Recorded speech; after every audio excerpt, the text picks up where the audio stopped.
My name is David Phipps. I'm the Director of Research Services and Knowledge Exchange at York University.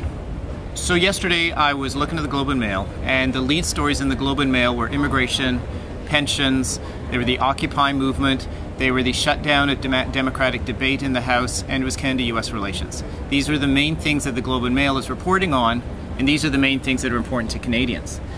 And while innovation policy focused on business-led R&D and productivity is really important for the economy, it's not addressing the persistent social issues that Canadians care about. Canada's innovation policies are consistently silent on social innovation. And social innovations are finding new and unique ways to address persistent social issues, and Canada's innovation policies do not embrace any concept of social innovation for the country. We have to recognize that social innovation is critically important for Canada. There was a report that came out from the federal government 3 or 4 weeks ago that addressed poverty, and it said that addressing poverty is good for the economy, and addressing poverty is good for the health and the wealth of Canadians. And poverty is a social issue. It's not an industrial issue, it's not an issue about invention or innovation as respect to industry. It's a social issue. So we need to first have Canadians realize that addressing these issues is important, and then we need decision makers in the government to embrace questions about social innovation in their deliberations on Canada's innovation policy. Canadian universities have a key role to play in this because Canadian universities are producing a lot of research and talent out of the social sciences and humanities. And it is this social science humanities research that will be able to contribute to informed decisions around public policy and around social programs. I think we're seeing an emergence of political will in certain places in Canada. This year, Ontario held a Social Innovation Summit that was hosted by 3 ministries and 3 ministers.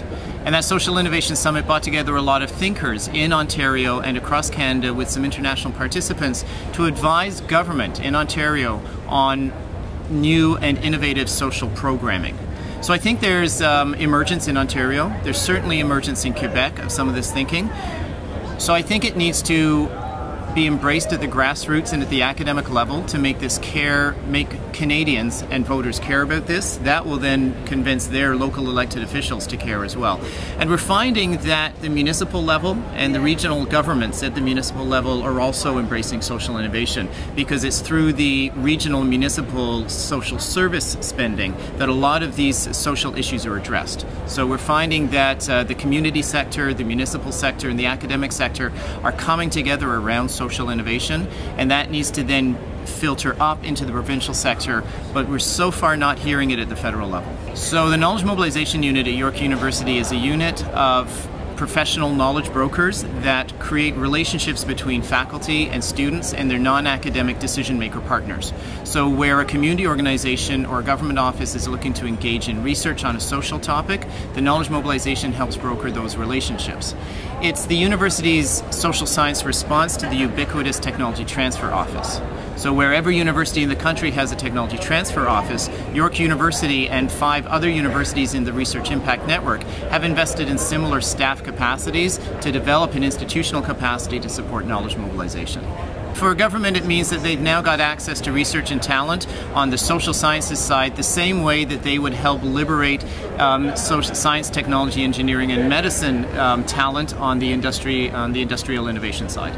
And what do you think that would do to validate students and academics in these fields in terms of, Yeah, well, we know that I think SSHRC has identified that 58% of Canadian faculty at Canadian universities are in the social sciences and humanities. So it would give them a voice, it would give their research an avenue to make a difference in the lives of Canadians.